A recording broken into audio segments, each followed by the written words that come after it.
fixeches mariñeiro? Bueno, pois máis ben foi por un tema familiar, porque claro, meu pai dedicábase a iso, miña nai, entonces eu fui o descendiente, neste caso o terceiro, pero meus irmáns eran máis maiores, e eles pois buscaron outras saídas, foron ao mar, ao Gran Sol, a outros lados, e eu pois mira, continuei co tema do mesillón. Aguantamos aí entre os tres o que poidemos, e despois cando eles tamén, os meus irmáns, se cansaron de andar por aí adiante, pois colleron e dixeron, bueno, vamos a coller cada un súa batea e seguimos traballando nós tamén aquí, e así foi, máis que nada por iso. De feito, eu aos 13 anos, ao acabar o octavo, que antes habíase o octavo, xa empecé a traballar nas bateas. Como te sentes cando estás na batea? Bueno, pois, como cando veste o colexio, uns días ben, outros días mal. Cando hai mal tempo non me gusta moito ir, porque claro, as olas baten, é perigoso, estar na batea, andas aí co barco, saltar do barco á batea, se hai mal tempo é perigoso e non me sinto ben. Sin embargo, cando hai bo tempo, no verán, e todo isto, pois dá gusto, hasta te pois moreniño e todo. A que hora comezas a traballar? Pois, dependendo, como somos unha empresa familiar, pois non temos un horario fixo, é dicir, vamos ás 6 da mañá hasta as 2 ou 3 da tarde, non temos por que facer eses horarios, nin esas 8 horas ou 9 horas que traballan as empresas grandes que hai, por exemplo. Entonces, nada, nós podemos ir para as 8 da mañá e a 1 da tarde, pois veste para casa e se ti tes o traballo compensado durante a semana, pois incluso algún día da semana evitamos de ir, que non pasa nada. Tiveches algún accidente na batea? Pois sí, algún. De feito, unha vez metín este dedo nun motor e coa polea rompeu esta parte de aquí, tuve que estar co dedo enyesado un hache de tempo. E depois caídas varias, golpes. Unha vez acórdame a min que era de noite, estaban os montes de Vigo nevados, e eu fui a saltar a batea, esbarei que tiña xelo,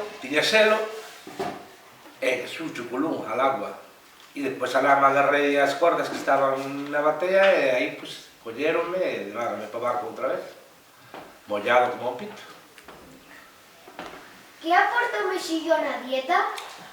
Pois madre mía, o mexillón é un dos produtos alimenticios que máis minerais, nutrientes aportan ao organismo.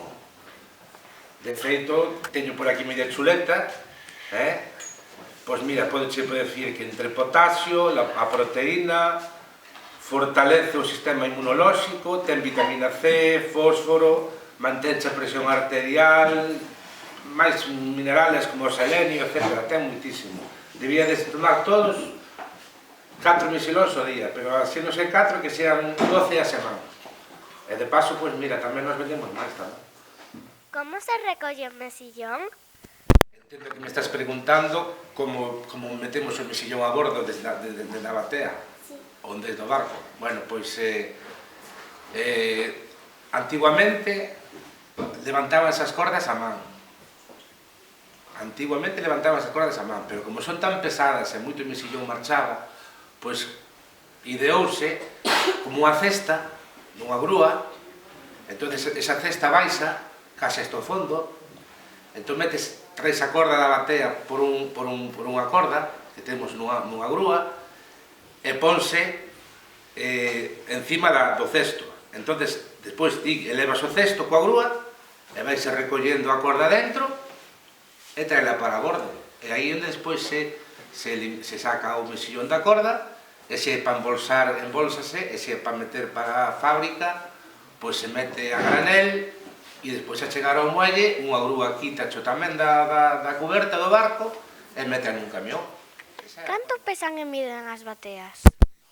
Canto pesan e miden as bateas? Bueno, pois podoche decir que unha batea pesa muitísimo.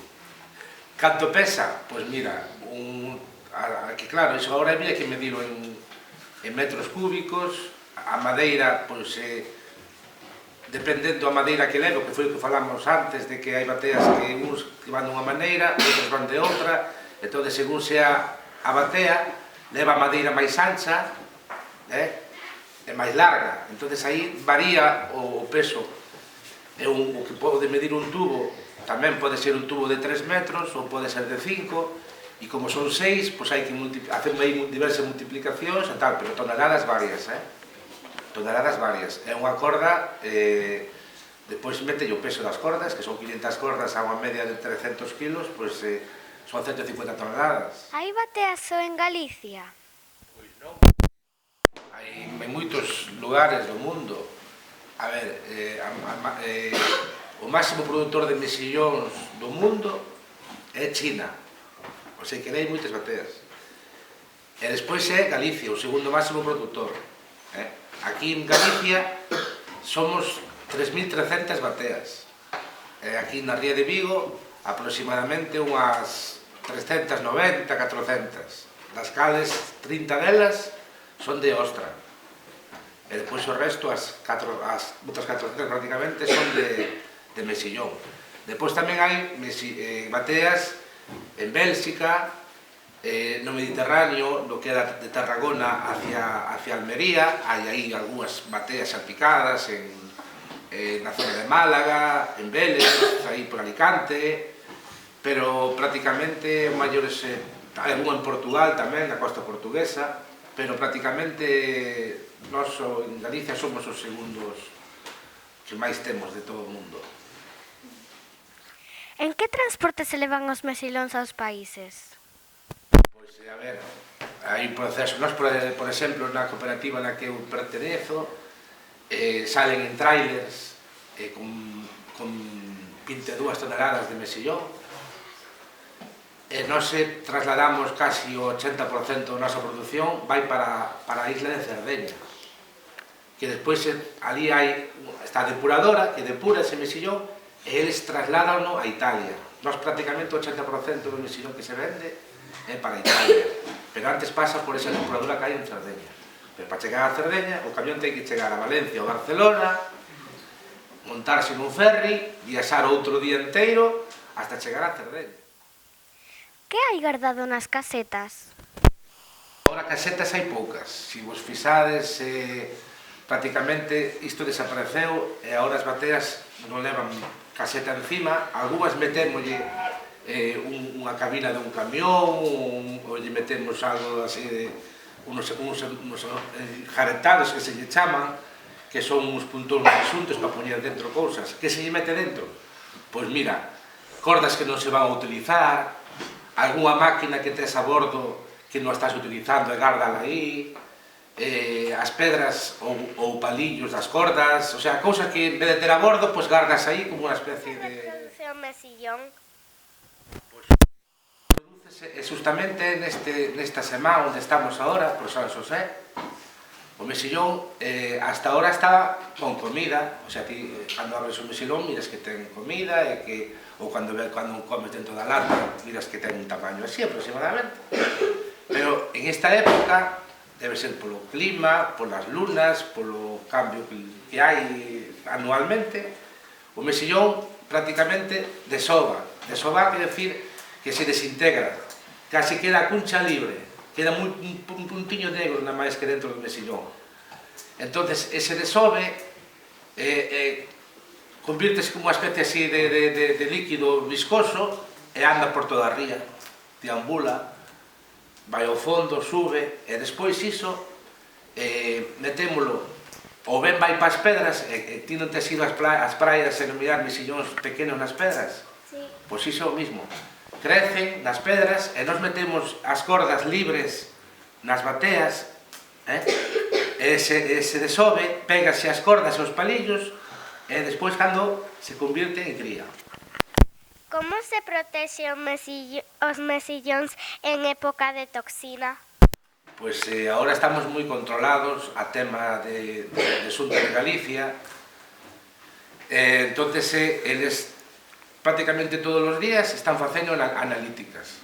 Entonces veñen aquí as bateas, dúas ou tres personas, na ría de Vigo, na ría de Pontevedra, na ría de Muros, de Noia, de Arousa. Entonces aí eles collen unhas muestras e as levan a analizar. Se dá toxina, xa nos avisan de que temos que parar, temos que paralizarnos e non podemos botar o mesillón. O sea, estamos controlados para non mandar mesillón con toxina ao mercado, para que despois nós, os humanos, non nos teamos que nos doi a barriga, non nada disso, que esteamos sans. Todos os mesillóns pasan pola depuradora? Todos os que pasan pola depuradora son os mesillóns que salen ao mercado para vender en vivo. O sea, salen, por exemplo, os da batea e se trasladan a outros países ou a outras cidades en España e aí esos teñen que pasar a depuradora. Non se pode, despois van ás tiendas, van aos supermercados, van ao Mercadonas, a estes grandes superficies, pero ese teñen que pasar por depuradoras. Cal non pasa por depuradoras son os mesillóns que vas a convertir na lata porque teñen outro proceso. Pero para depurar, para consumir en crudo, en vivo, ese teñen que pasar por depuradora. O outro non, pero leva outros procesos para que o mesillón tamén vaya garantizado o consumo. Claro, mesillón. Esta pregunta ten 3 fases. Unha, cando é semilliña pequena e a metes na corda, hai que esperar aproximadamente 3 ou 4 meses para volver a ese mesillón a collelo outra vez, que ven a este tamaño aproximadamente, que lle chamamos nós o desdobre. E aí volvemos a separalo, volvemos a facer diversos tamaños e metémola noutra corda, que cando despois vai para cando se vai po consumo. Pero aí hai que esperar mínimo de 10 a 12 meses. O sea que en total, entre unha cousa e outra, sobre ano e medio ten que botar desde que é semilliña así pequeniña hasta que é adulto para vender. As bateas serven para outro tipo de producción? Pois últimamente estánse metendo co pulpo, coas ameixas, co berberecho, pero particularmente é para o mesillón. E tamén algunha das que comentamos antes que hai aquí na rede Vigo 30 que son de ostra. Pero bueno, a ostra é minoría. Pero bueno, máximo o 95% é mesillón.